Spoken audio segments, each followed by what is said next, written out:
For those of you who are not familiar, on Monday nights we usually go through a text called the Book of Assistance by a spiritual scholar in the Islamic tradition, Imam al-Haddad, rahimahullah. And the text in and of itself presents a roadmap to spirituality, very easily digestible kind of chapters. And so last week, for those who weren't here, we started the third chapter, which looks at a reflective practice within Islamic spirituality called muraqabah. Essentially, the idea is that you look over your heart so that your heart can look over you, and that you engage in this ever-increasing state of awareness and vigilance. You're not moving through the earth in kind of a default setting that is just a physical body, but you understand that your organ of cognition is not simply a mind that you have, but a heart that also has the ability to synthesize and process information. And so today, we are blessed to have Dr. Hala Alyan and Professor Yael Shy, who are going to be leading us through a particular workshop on mindful writing. Dr. Hala, many of you might recognize her from previous workshops she's done with us at the Islamic Center. She was doing a lot with Sheikh Fayaz around healthy relationships over the pandemic. She was doing a lot over Zoom. She was also one of our staff psychologists for a period of time through the Wellness Center. And timeline is like all a blur in my head. But in addition to that, she's an author, a poet, an artist, and so much more. And we're really grateful that you're back here again, that we get to benefit from your teaching. And then Professor Shy, she's actually one of the founding directors of Spiritual Life here at NYU. She established the Mindfulness Project at NYU. She now runs her own mindfulness consulting company. She has the misfortune of co-teaching a class with me at NYU's Wagner School. It's called What Really Matters. Some of you are actually in that class, or you've taken that class. And she's really an expert in this field. And so one of the things that you want to do tonight is just be ready to engage in the process, and allow for yourself to yield to that process, right? There is opportunity to kind of deepen in some of these skills. And one of the things that we have that's a challenge in the prism of modern society is the diminishing of places of stillness. And when you don't have places of stillness, you then don't know how to necessarily engage places of stillness. And so what we want to be able to pass on today are some concrete skills around utilizing writing as a tool for deepening in mindfulness, which essentially is what muraqabah is, right? It's the practice of engaging deliberately in an increased mindfulness, rooted within this idea of an ethical imperative. And so when they're asking you to engage in the practices, engage in it, allow for yourself to yield to it, become vulnerable to it, and the increase is going to be for you. If it's the first time you've done something like this, then understand that it's an exercise. And the more you do it and the more you come to it, the more you build a link and a connection to it. The last thing that I'll say is if you are in our class and you are here as part of the class, we'll remind you again before we wrap up today, but in order for us to be able to know that you were here, you can just shoot us an email with kind of a reflection on the session for tonight, and then we'll be able to record that as an extra credit assignment for the class. Yeah, great. Okay, so go ahead, please. Thank you so much. All right, so very briefly, I want to invite you all to turn to the person next to you, and not a time for extensive conversation, but just a very brief, you can introduce yourself and one intention that you have for the next hour and 10 minutes that we have together. So, go ahead.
Hopefully you had a chance to share. All right, let's bring it back.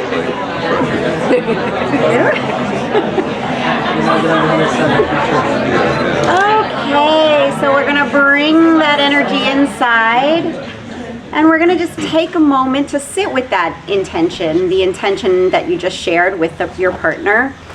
And we're going to do a very brief little meditation. You can keep your eyes open, you can close your eyes, whatever feels comfortable for you. I just want to invite you to take a deep breath and then release everything extra that you don't need right now. Release any tension in your shoulders, release any tension in your jaw. Give yourself any little stretch or relaxation move that feels nice right now. Just notice that your body in this moment is here.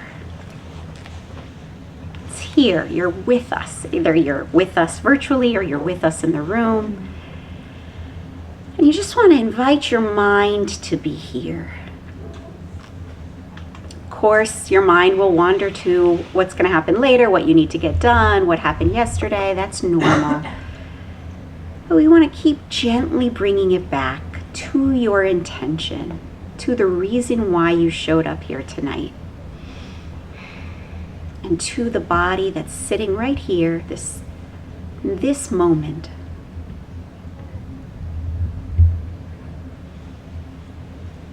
Taking just a couple more breaths, releasing anything extra. Arriving in your seat.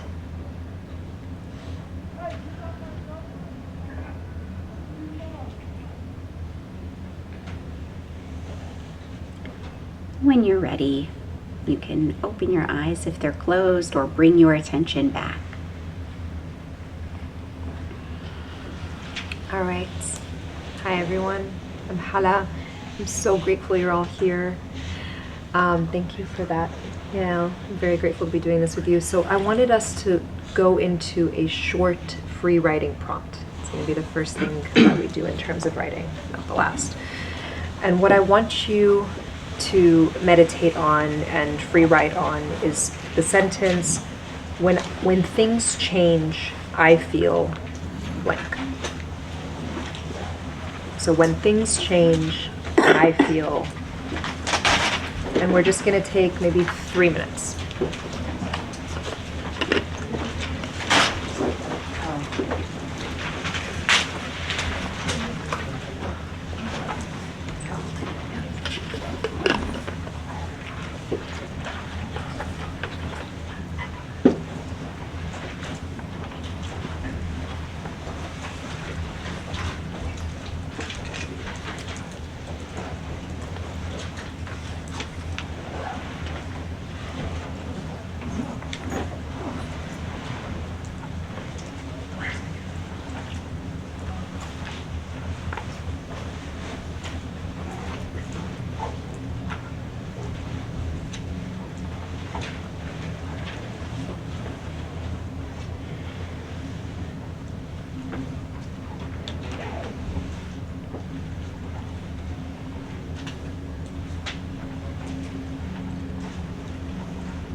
Recording in progress.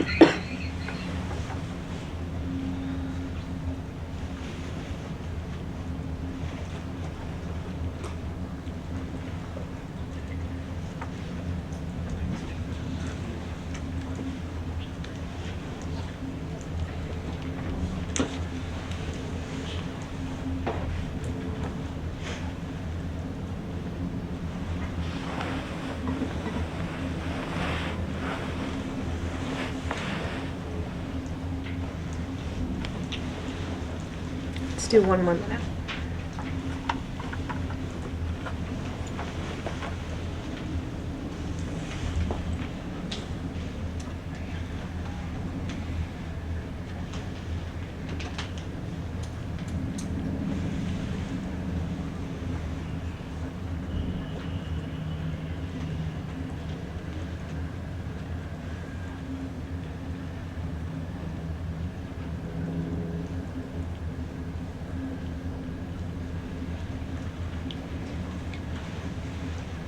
Maybe finish up whatever sentence you're working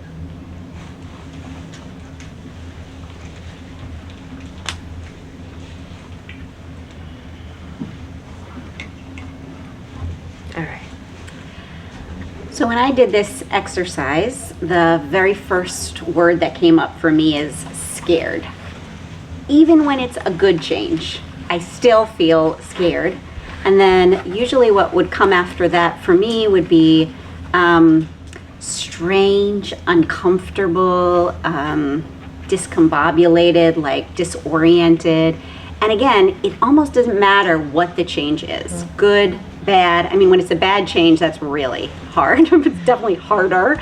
But even good things like graduating, like when I got married, like when I had a kid, every single particularly big change brought with it just like an avalanche of feelings, and most of them pretty uncomfortable and pretty bad ones. And it made me think about a story that I heard Nick Hornby tell. He's a novelist, and he told it many, many years ago on This American Life, where he was talking about his son, who was quite young then and pretty severely autistic.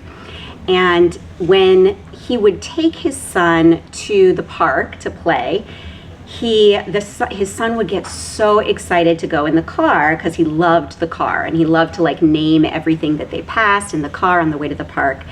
And he describes that by the time they got to the park, that his son did not want to get out of the car and couldn't quite understand that the park was sitting right there. He was like, he loved the car ride. He would scream and cry, and like he describes that his son would like grasp that thing called seatbelt, thank you.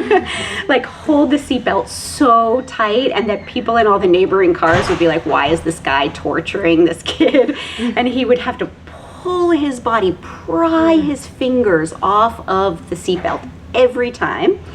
And then the kid is crying and sobbing, and he turns him around and he faces the park, and he's so excited. He runs to the park and he's playing in the park. And then Nick Hornby says, like a couple hours later, we do the same thing in reverse back into the car, because he forgets, and he has, he doesn't want to leave the park. And I truly understand how that feels. Like that is the feeling of, in my experience, of like trying to pry myself off of whatever place I was before when I'm trying to move to some place that's coming next. Change is very, very difficult for most people. Maybe you're a, unicorn that goes through it very easily. There is a model of change that has been really helpful for me that I want to share with you. It was created or developed by a man named William Bridges, and he describes it as 3 different states of change that all of us at all times are always going through at different times. So the very first state of change is called endings. And this is when something ends. It's like something is over and a new change is beginning. And when you're in that state, it feels just like grief. And again, it doesn't matter if it's a good change or a bad change. Any change brings about this particular period of grief and loss and sadness often. And that is endings. That's how you know you're in endings, because you just feel, just like you've lost something, no matter what it was. The middle stage in this 3-part system is called the chaos zone. That's what he calls it, the chaos zone. And this is where you often feel disoriented, like you're not sure, you're kind of completely unmoored, and the new way doesn't feel comfortable, but the old way is, you're not quite, mourning the old way anymore. You're just like in this middle, squishy, strange zone. And the chaos zone is a place of like real fertility and growth and possibility, because nothing is gelled yet. It's not formed yet. But it also can be very, very disorienting and hard while you're in that. The best example of the chaos zone that I love is, if you've ever, I didn't know this, is brand new to me that I just learned this last couple months, is that, I don't know if you know that caterpillars, when they become butterflies, everybody knows you get in a cocoon, they kind of crawl into the cocoon, but in the cocoon, it's not like they just burst wings forth. They consume themselves. They become like this squishy mush, basically, and it's nothing but mush, and then from the mush becomes the butterfly, which is a crazy thing, and definitely, again, how it feels when you're in that state of change. Like, you have to come apart in some way before you can grow the wings, and before you can be who you need to be. And so that's very emblematic of that stage of change. And the final stage of change is called new beginnings. And that's one where it's sometimes hard to recognize, because we're already kind of in our new life. And we may just notice like, oh, this thing that was like so hard for me or so confusing for me maybe isn't anymore. It isn't that much. You're taking steps. You might go back to the beginning, you might go to the middle, but you're taking steps in this new beginning place of change. So just take a moment for yourself and see if you can locate, at this moment, where are you? At what stage in the process are you? Maybe it's one more than the other, maybe it's a little bit in all three, just something to be aware of. And the final thing I want to talk to you about is mindfulness. That's, my thing. And why I find it can be so helpful no matter what stage of change that you're in, is because mindfulness really is it's just a different way of saying being with what is. Stopping struggling with life. Just for, the briefest period of time, for as much as you can, putting down the weapons that we do all the time when we're battling life as it's happening, and saying, this is what's happening. Doesn't mean I like it. It doesn't mean it's pleasant. It doesn't mean I would wish it on anybody, but it's happening. And just in that kind of being with what's happening, in accepting what's happening again and again and again, it's just a method of stopping the suffering, because when we fight with life, we add suffering on top of the difficulty we're experiencing. It's like another layer. First is the change, which is hard enough, and then is the resistance to the change. So when we practice mindfulness, we just practice saying, I'm going to stop adding to that extra layer. It doesn't mean the original thing goes away, but we're not adding extra. So that's the practice, and we'll do a little bit longer of it. And it's not a one and done type thing. It's a constantly coming back, constantly asking yourself, like, how am I resisting? How am I suffering? How am I struggling by not accepting just what's happening? And again, it doesn't mean that we don't try and change what we can change, but there's some things that we cannot change. And so in those moments, like, we just kind of surrender, we open to what's happening. And then the next stage is to bring a little kindness to ourselves. Just bring a little care. Ask yourself, what can I do for myself when I'm feeling this way, when I'm going through this? It could be something small, like getting a glass of water. It could be something big, like going to therapy. It's just, it's just, what can I do for myself? What will help my body when I'm going through this transition, this change, this difficult period, this moment? How can I bring some kindness and care to my experience? Okay, that's what I got. Talk a little psych? Yes. Let's talk a little bit psych. That's beautiful. And that example of Nick Hornby's son, I resonate with extremely deeply, actually.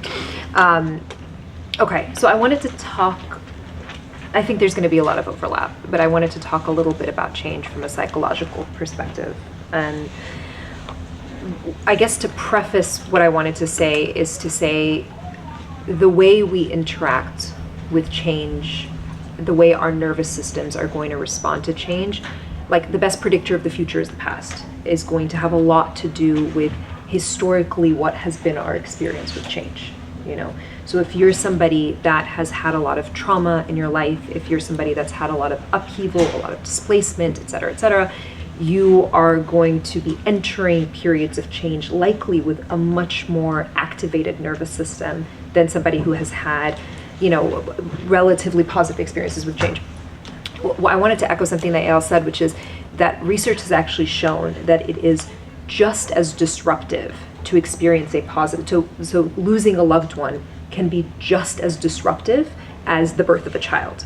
Losing a job can be just as disruptive as starting a dream job, graduate, etc., getting married, divorce, etc. And part of that is because your nervous system doesn't know the difference between a good change and a bad change, right? So we don't know. All it knows is that something that felt steady and stable no longer feels steady and stable.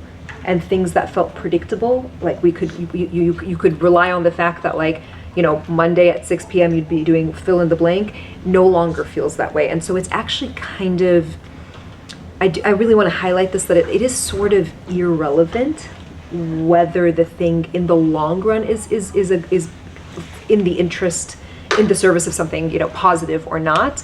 And the reason I say that is not to make us feel like bleak and hopeless. It's to hopefully engender a certain degree of self-compassion, because I think what can happen sometimes in moments where everyone around you is like, why are you having a hard time? All these amazing things are happening to you, etc., is that you can do that thing where you're kicking yourself when you're down and sort of feeling like, why am I not able to access gratitude in this moment? Why can I not access like more positive emotion in this moment? Why do I feel empty? Why do I feel numb, etc., etc.? It might just very well have to do with the fact that something has gotten jolted in your ecosystem, you know, and it doesn't quite, there's parts of our brain, you know, we call it like the lizard brain, or like parts of our nervous system that you can't have a direct conversation with, right? I can't sit down with my, at times, overactive nervous system and be like, you're actually fine. Like, can you relax? Like, it doesn't work. I don't have a direct line to it, right? And so I think the kindest thing that we can do for ourselves, and probably for people around us, is to just like take a beat and kind of meet reality where it's at. I think there's something to be said for this idea of like radical acceptance, which is also something that shows up in a lot of psych research. Radical acceptance doesn't mean you like what's happening. And it doesn't mean you have to spin it into something positive, and it doesn't mean you have to make a gratitude list. If those things help you, go for it. If those things end up feeling like toxic positivity, we don't need it. It just means really that you are meeting the moment as it's showing up, you know? And there's something about, I actually have, someone recently, I was having this conversation about change, something similar, and they were just like, isn't all of therapy just you break your brain against reality over and over and over again until it kind of catches up with what's happening? And there is some truth to that, right? Like, there is something about like, you kind of have to like rehearse something repeatedly before you can really come to terms with the fact that it's happening. And I think reality and change are like no different, you know? I wanted to also talk about sort of there's a bunch of different research models around psychological change, but there's one in which we talk about kind of 4 stages: shock, anger, acceptance, commitment. And so the initial one is kind of just like, I don't even know what is up and what is down. The next one, usually anger, that can look like bereavement for some people. It tends to be anger, it tends to be defensiveness, but for some it can just kind of feel more like hopelessness, or that's really when you're just kind of like, I don't accept this. Right? Like, no thank you. Like, unsubscribe to this entire life experience. And then there's acceptance, and that's kind of what we're talking about is, what we've talked about this before, where I'm just like, I love the concept of exposure therapy. I'm a big fan about it. I talk about it constantly. And I think that sometimes whether or not you go and do exposure therapy, life is exposure therapy. So even if you kind of do nothing, eventually you'll catch up to your circumstances. That's a little bit of what we're talking about when it comes to acceptance. Commitment is really where the like good stuff comes in. And so that's sort of like the gooey part of the, that's sort of the, that's the fertility part in my mind. That's the part where you not only have come to terms with your reality, but you're also like adapting to it. You're also looking for pockets within it to pivot and to like create new understandings of the world and figure out how you might be able to flourish and thrive within it.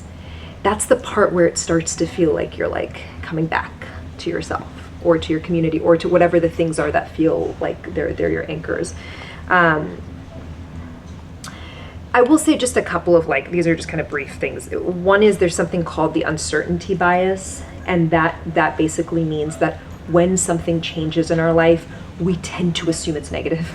We tend to like, that's just kind of how our brains are. And again, that's because our brains keep us safe, and they do a great job for the most part keeping us safe and have for millennia. But we tend to, anytime someone's like, hi, here's now something else, like 9 times out of 10, most of us would be like, I would rather just go with what was happening, even if it wasn't that great, because I know what it is. And there's a predictability to it, and there is some degree of, I'm not going to take that away from us, there is some degree of safety and predictability, you know, even if it's a circumstances that isn't ideal.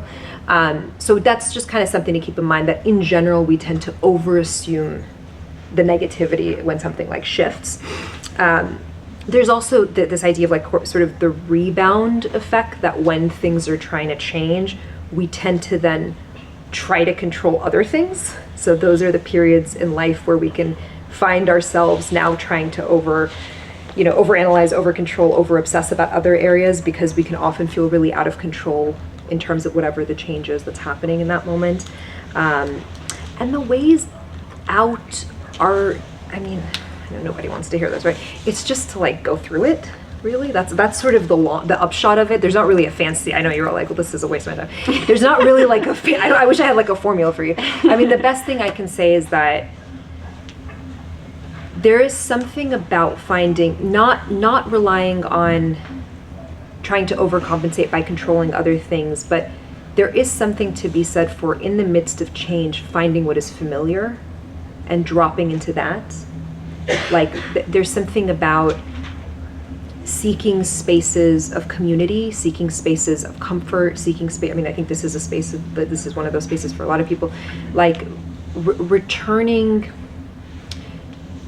I always think about self-care, and you and I have spoken about this, like the way I think of self-care is like, it's doing things that remind you of yourself. And so thinking about what that is for you, and thinking about what has historically returned you to yourself, even if it's just for like a brief period of time, because we don't want like perfection to be the enemy of the good here. We're not trying to think about feeling good 24/7. That's not a realistic goal, nor are we trying to be a shelter unto ourselves all the time in moments of change. That's a beautiful concept, rarely fully executed. We're trying to find flashes of self-return, you know, and flashes of return to things that anchor us and things that have a lot of significance to us. So I think like, you know, turning towards the things that have historically tugged us back to ourselves, back to our faith, if that's something that's important to us, back to our community, back to our family, back to our friends, whatever it is. And I'm a big fan of, there's a modality called acceptance and commitment therapy. And they talk a lot, that modality talks a lot about, like, it doesn't really matter how you feel. Stay with me. Like, it matters, what matters is what you value. And it matters that you build a life that is filled with things that have meaning for you. And I'll tell you why in times of distress or in times of change, it's more useful to have a compass of values than it is to have a compass of pleasure or relief or feeling good. Because if I'm not, there have been times where if I went by my feeling, I wouldn't have gotten out of bed the entire day, right? I wouldn't have come into work. I wouldn't have called my friends. I wouldn't have like showed up for whatever. I just wouldn't have done it because I didn't want to. That's not what felt good in the moment. If I use a compass of values, then the question I ask myself is, should I do this because it's in alignment with my values? Not should I do this because it's what I feel like doing right now? And that answer might be the opposite, right? So there's a ton of things that I do in my life, and I imagine everyone here does in their lives, because it aligns with your vision for yourself and your vision for your life and your community and the people around you that you care about, and living a life that's in service of those things. And that actually reminds me of the thing that Yael was saying earlier, of like look into your heart, and your heart will sort of like help guide, where there's something about this like recentering, really taking note of what our north is, and being able to do that on a kind of continuous basis. To be able to do that in moments of strife and turmoil and chaos is the greatest gift you can give yourself, actually, because what it does is it strengthens that relationship with yourself, and it really clarifies values. Because if you can find something to wake up for every day, and to do acts of service for every day, even in the darkest moments of your life, I mean, you've now created an unshakable bond with yourself and the world and the things around you that matter. And so I'm way spoke over my time, but yeah, I think those are just some of the things to think about in those moments of change. Beautiful. That leads directly in, so if you have questions, if questions are bubbling up for you, write them down, because we will have a time for questions, but we're going to try and take you through the experience first. And one of these beautiful things that Hala just said is, kind of how do we tap into that well of our own strength, of our own heart, of our values, all the time, but especially during times of change and difficulty. So we're going to do a little bit of a meditation that might help us to tap into that. So I want to invite you can put down your journal or whatever you have. And again, if you're comfortable closing your eyes, you can close your eyes. If you'd rather just keep them softly focused in front of you, that's totally fine. And I want to invite you to just kind of drop in for a moment. You don't have to stop your thoughts. Just want to invite you to come on a journey with me into a little practice. If it helps you to put a hand on your heart or a hand on your belly, sometimes that helps me to kind of focus inside. And I want to invite you to bring to mind a time in your life when you went through a change, doesn't matter if it's big or small, and you emerged out of the other side. Time you can think of when you went through a process of change or transformation, change in your life, and you found yourself on the other side. You made it through.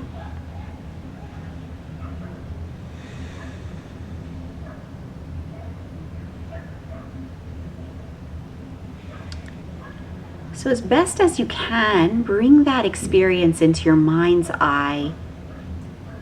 See how much you can remember about it. How did it feel while you were in the process of the change?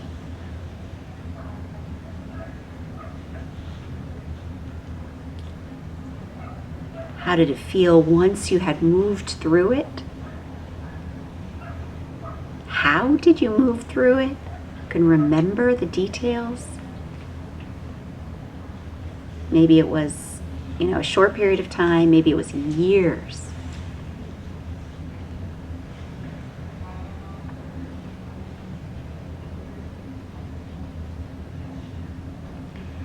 And mostly, I want you to see if you can get in touch with how it felt to come to the other side, to realize you were no longer in that ending zone, chaos zone, and you were firmly on your way to a new beginning.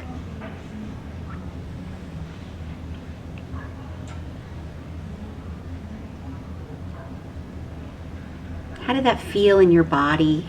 How does it feel now remembering it?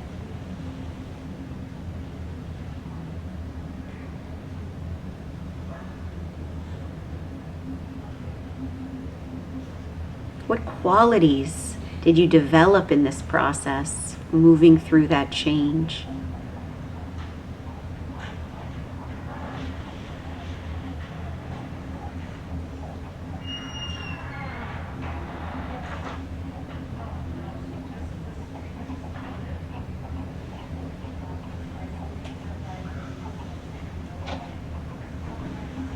Just noticing what that feels like to remember how you once were and how you are now.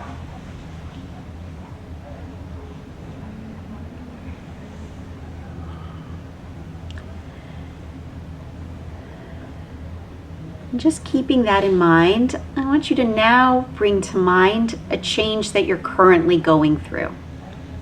Whether you're at the beginning, middle, or end stages of this change.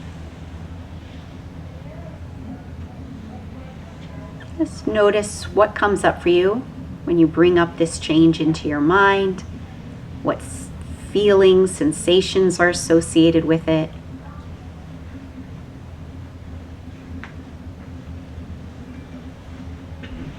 You can note again what stage you think you might be in.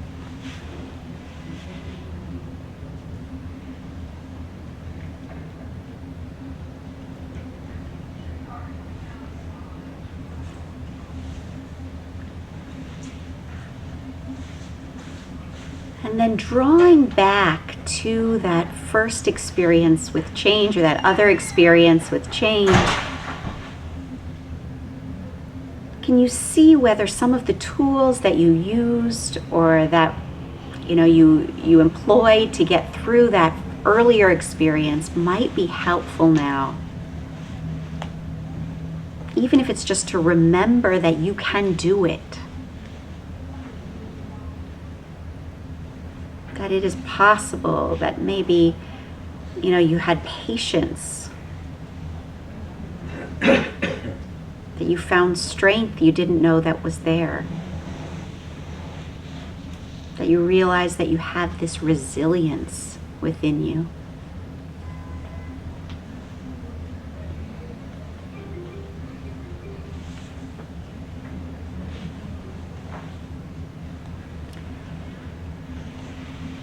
And just sitting with this moment of change that you're in,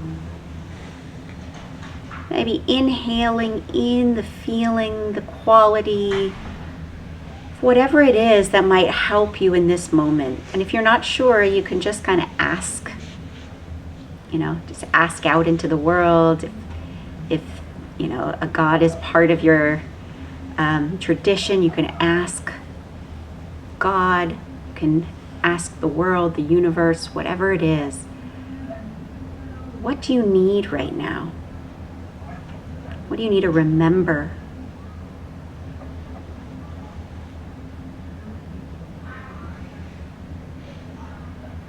What value do you want to orient yourself towards as you move through this change?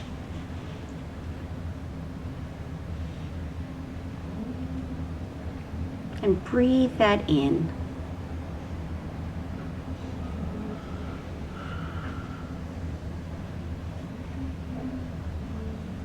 Let it move through your body, just like your breath moves through your body.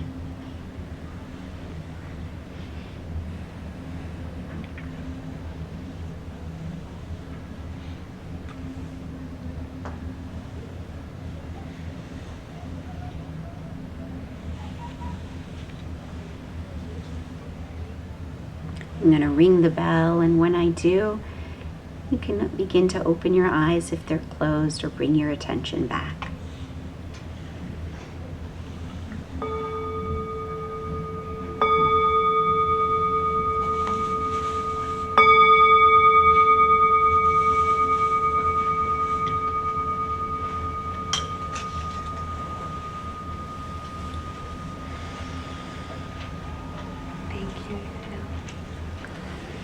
Thank you all for participating in that. I think this is a good place to to draw upon for our writing prompt for today. So I'd like you all to write a letter to a future version of yourself that needs it.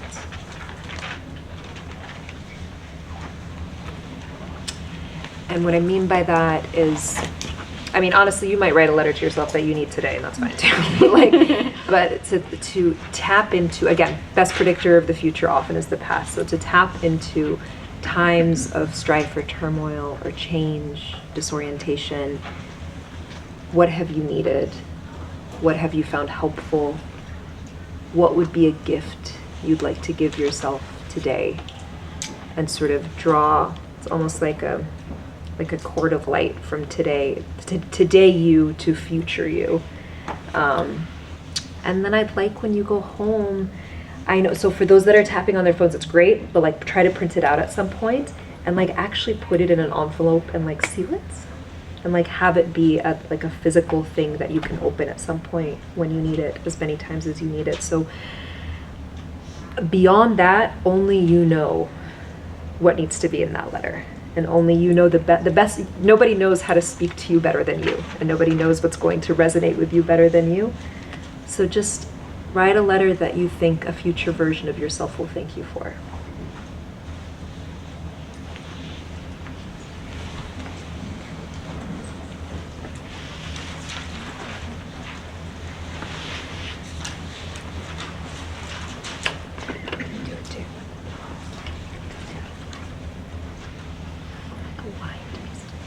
Does anyone have a regular, like, large lined piece of paper I can borrow? Kind of like what you're using. Sorry. I just have my eye on your notebook. Thank you so much. Just one. Yeah, that's perfect. Do you want one, Yael, or you're good? No, okay. Thank you.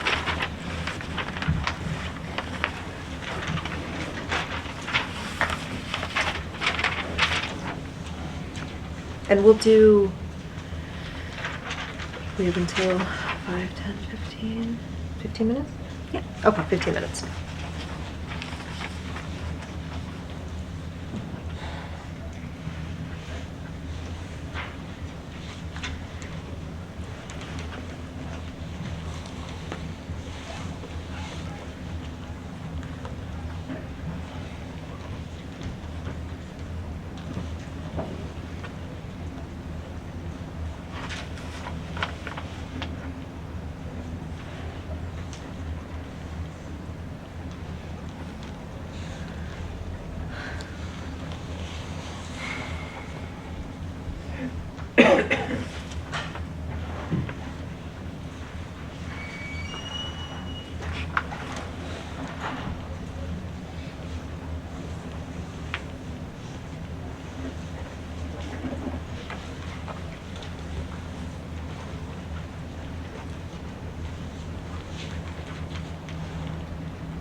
7 minutes left. We're at the halfway point.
We have 3 minutes left.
We have 1 minute left, so maybe start to wrap up a paragraph with a sentence or anything.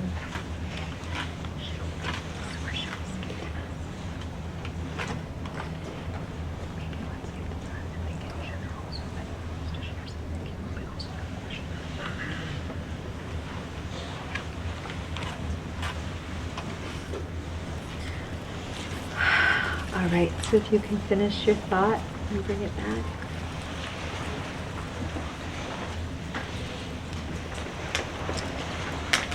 So, be honest, we had hoped for more of a debrief, and like we were going to partner you up and do little dyads and stuff.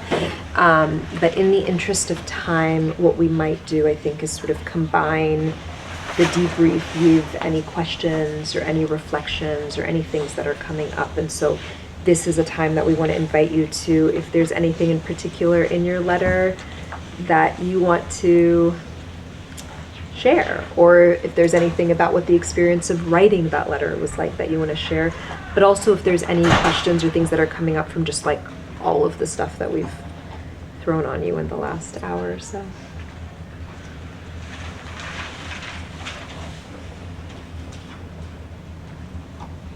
And remember, yeah. Yeah, I have a question. So you were talking about like calming your central nervous system. Like, how is that something we can practice on a daily basis?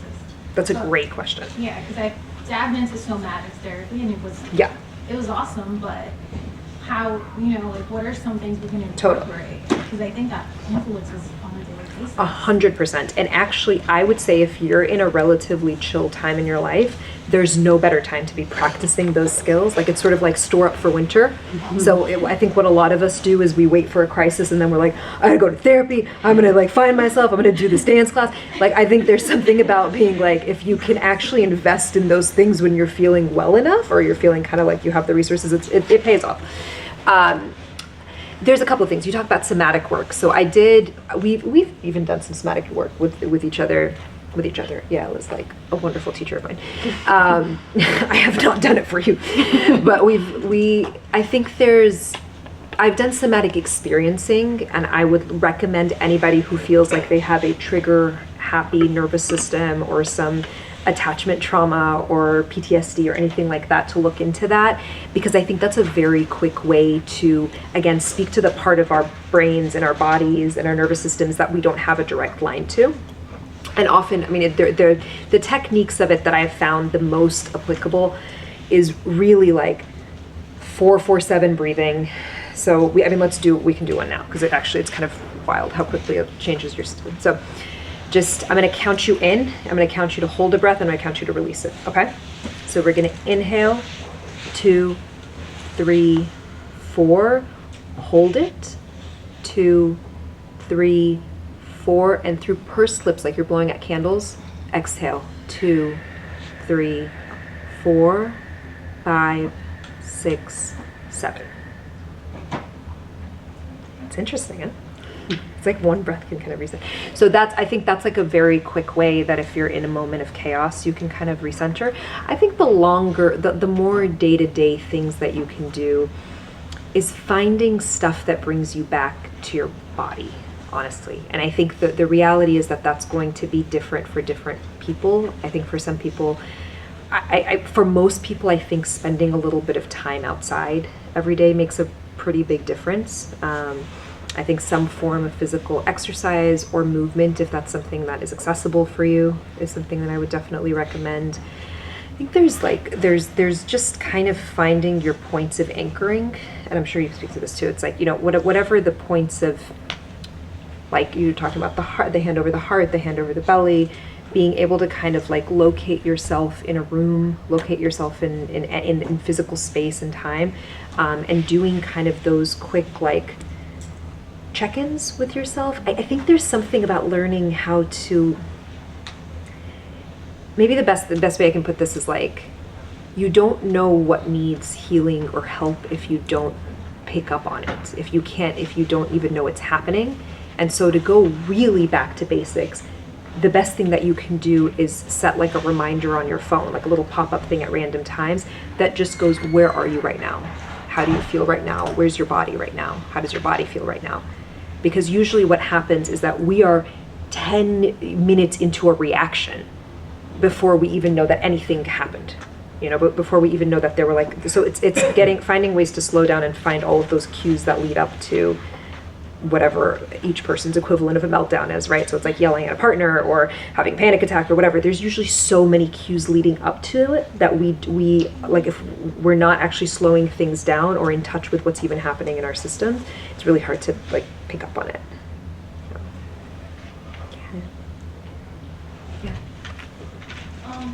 Wait, was that me? Yeah. Oh, okay. I had a question because I don't know how this whole conversation is kind of interesting, but so I was wondering, like, for me, actually, like, I actually really like I enjoy change a lot, but like so much so that like, it's like every day is like kind of different. So I was wondering if you have any advice for people who like enjoy kind of that and like how to find balance in that, because I feel like I like the idea of like balance. Yeah. But I don't necessarily enjoy like consistency because I just don't, So, but like I do like feeling like, in my element, but like with different things like happening, just because I feel like it's like more comfortable for me. So I was wondering like if you had any advice for that. So do you mean change or chaos or what? Like, tell me more about what you mean. I think like I like change. Like I just like I don't like every day to be like, okay, like at like 10 a.m. like I have to like of course it's like work. But, like shaking it up, like kind of having yeah. variance of schedule, kind of. Yeah. I think that's perfectly. I mean, I think that's that's certainly change on a micro level. So definitely, I mean, I think everyone has different thresholds for different things, right? So part of why I was asking about the chaos thing is because I think sometimes also people who've experienced trauma or who've experienced a lot of upheaval actually find themselves the most comfortable in like kind of the constant up and down. And that, it's not, there's no judgment in that. Like, I think that many a person has built a perfectly functional and productive and meaningful life that way, right? It's all about what's working. Right, so if what you're describing is effective and it's working and it's not causing, suffering or distress or whatever, I mean, keep at it. Like, there's no like one way to do anything. If you're talking about, well, I enjoy that, and I also, am feeling hungry for, or I'm feeling drawn to maybe more equilibrium or some touchstones in my days, you know what I mean? Like something that's familiar, routine, then I think that's like something that you can play with. What do you think? Yeah, I agree. And I also don't know if you're saying this, but I'm kind of hearing it in your question. I wonder if the opposite is actually more of a problem, like things get boring. Exactly. If you don't have a lot of inputs and changes a lot. Right. And I think that's, a different approach, that when things feel boring, it's a different way of saying, I don't like this. I don't like this reality that's happening to me right this moment. It's kind of like an aversive state of mind. And number one, like Hala just said, like no judgments. That's just who you are. It's how you're built. And it's, it's okay. And sometimes life is boring. And how do we deal with that? Like, I wonder if you can kind of sharpen the curiosity and the attention. So it could be like, okay, this is the same day I've had yesterday, and it was the same day I had before, but maybe this time I'm going to really pay attention to like what my food tastes like, or what the wind feels like on my face. So things that like our mind is just kind of coding as same, same, nothing has changed. You actually can find a million changes. It's just the lens is kind of sharper or looser. That makes sense? Yeah, and I think there's something about like what a person's relationship to change and what a person's relationship to stillness. And that's not necessarily what you're talking about. You're not necessarily talking about stillness, but I'm bringing that into this. Like, both are interesting. Both are interesting points of data. You know what I mean? if anything, again, I'll go back to my obsession with exposure therapy, that I think if anything is particularly uncomfortable to any of us, it could be interesting to hang out there for a little bit and like see what comes up. Yeah. Yeah. Thank you. That was Good question.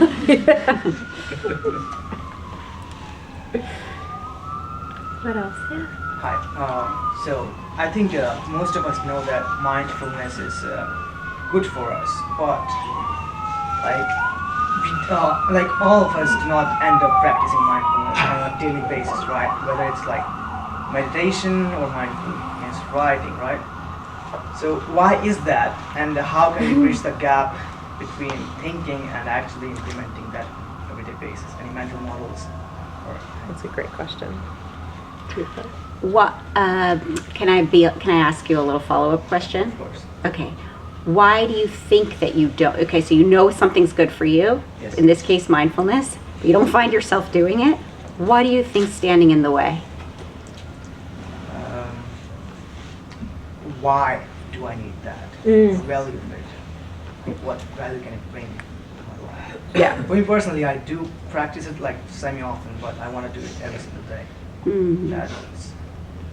That's the why. How Okay. important it is. So logically, you started off saying you know how important it is. So it's not like if I rattled off a few more figures, you'll be like, oh, done, doing it every day. So there's some disconnect between like cognitively or like, you know what the research says maybe, but there's something standing in your way of doing it every day. My guess, you could disagree with me, my guess is the why is important, but it's an internal why. It's like, I'm so sure inside that this is what Hala was saying earlier, like aligned with who I want to be. It's my North Star of like, this is the vision I see for myself. And I know enough about what this practice does for me that I'm gonna like really go all in. And there's a million things that we all know are good for us and don't do. A million things we all know are bad for us and do a lot. So there's so many places in our life that there's actually like legitimately a competition of desires, a competition of values. And we could play it for the end of the world, like how close can we get to living that life of alignment with our values? But can you just tighten it a little bit? So rather than like just being like, I have to meditate every single day or I've failed, it's another way that we kind of can beat ourselves up or like not have a resistance to the practice. Because then there's like this whole other layer of like, oh, I'm bad. I'm not doing the thing I know is good for me. And it becomes like this whole fight. So instead of kind of getting engaged in that, I like to say like it doesn't matter, even in a single meditation, if your mind is wandering like the entire time, but you keep bringing it back, that's what matters. The same thing in your life. Like if in your life you kind of veer off in directions that like ultimately don't feel very good and is not in alignment, all that matters is the moment you move back to alignment. 5 minutes today, you're good. Amazing. Celebration. And so does that help kind of get that alignment is the goal, not perfection, not never messing up. I feel like there's another thing I want to say, which is that sometimes the resistance to doing the things that is healthy for us, like there might be something that part of us wants us to know about it. So, for instance, like when I eat a lot of sugar, I feel really sick, but I still eat a lot of sugar a lot of the time. And I couldn't just keep being like, okay, remember, you feel sick when you eat sugar, you feel better when you don't eat sugar, and I do all that all the time. But there is sometimes if I slow the process down and I'm like, all right, I know that I shouldn't eat sugar. My insides know that I shouldn't eat sugar. But there's some part of me that's constantly being like, more sugar please, more sugar please. So if I turn towards that part of me and I'm like, okay, why are you doing this to me? Why are you pulling me towards the sugar all the time? And often, like if I really look at it and I really listen to it and I imagine really imagine that it's like external to myself and that I'm talking to it, then it will give you information. It gives me information. So it'll say something like, because you deserve it, because you had a hard day, because it's like comfort, it's soothing. And it probably was formed when I was very young. And it was like the thing that was like, well, when other things are hard, come here, I'll comfort you. It's like trying to comfort me. And so instead of being like, you jerk, it's just like, that's not a way you treat something that's trying to help you. Like I could turn towards it and be like, oh, thank you. I love you. Thank you for trying to comfort me. You've done such a good job. I know you're doing your best. And, I don't need to actually eat the sugar. I can just kind of like love the part of me that wants the sugar. It kind of gives a little space to that thing that's controlling you and pulling you in a different direction. So that's another idea. Yeah. Yeah, I would add to that too, just that like, there's no one way to do anything, right? So like, I don't know that you need to, maybe I'm saying this defensively because my meditation practice has been terrible. Like, you don't have to meditate every day. Prayer is a space of mindfulness, right? Like conversation is a space of mindfulness. Like I feel like the last hour and a half that I've been here, I feel like I've felt very present and that has meant something. Like I think there's a way, if there's a resistance to a particular like ritual or something connected to what you think it needs to look like, you can try to look for it in different ways for now.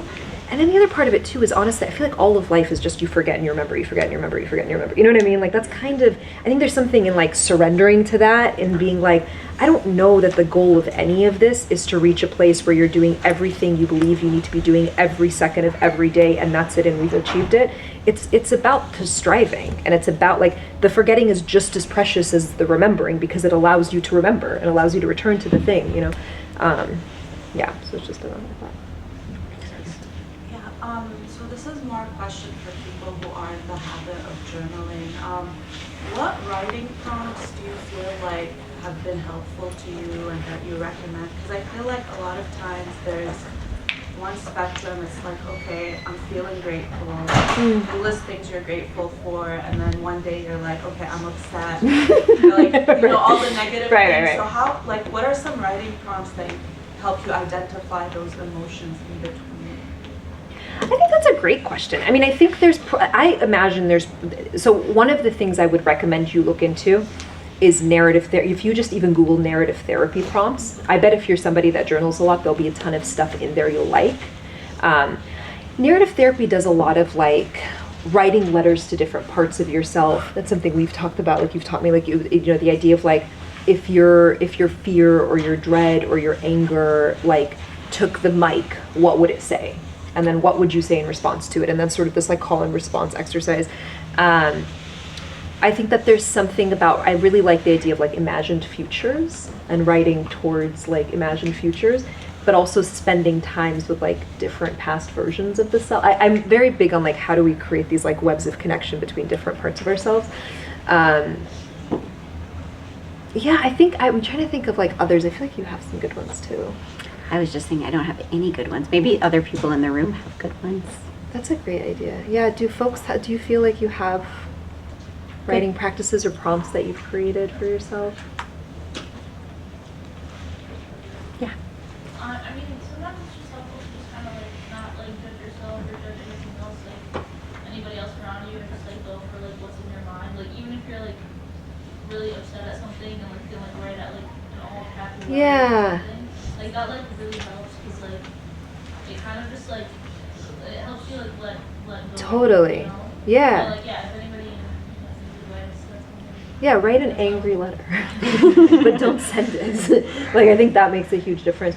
I think there's something also if you're thinking about kind of the stuff we're talking about here in terms of mindfulness is like if you can pay attention enough to some aspect of your day, some interaction or experience you have during the day, just make a note to do that once and then write it at the end of the day. And I think that can be a big way to strengthen that muscle of like paying attention to mindfulness, because there's something about, actually this is when gratitude lists are done effectively, I think this is why they're so helpful if you're not beating yourself up about it, is that what it does is it trains you to look for the next thing you're grateful for if you do it enough. So it actually becomes incredibly useful. So it could be that there's something in that could kind of be like a double whammy, where you're giving yourself something to write and you're giving yourself an opportunity to practice being present. On that note, one thing that I learned from Melissa Carter, who's the director of the Spiritual Life Center, is she says, at the end of every day, what's one thing I can celebrate from today? And I did that for a little while. It was really nice. Just I love that. Even if you're not journaling, if you just say it to yourself before you go to bed. I love that. And then morning, you can do like, what's one intention I have for the day? Another prompt that I use when I don't know how I'm feeling is I'll have either myself or I'll have a friend just give me a super random word or phrase, and I'll just write something centered around that. Yeah. It doesn't have to do with me at all. Which Yeah, is nice. But then sometimes when you go back and read that, you can kind of see where your head was at and Totally. extrapolate from Yeah. I used to do that with poetry. It's like open to a random word in the dictionary and then just be like, put this in a poem in some. Yeah. It's true. You go back and you're like, I remember what was happening there. Yeah. That's lovely. All right, I think we're at time. I want to just remind those of you that are in mine and Hala, Professor Latif's class, that to send us a quick note with some of your reflections. Doesn't have to be very long, from the evening to get your credit. I want to thank every single one of you for being here and lending your attention and your thoughts and your presence. And thank you so much, Hala. Thank you. Really and thank you all for having us, and thank you for showing up. Anyone wants to give a round of applause?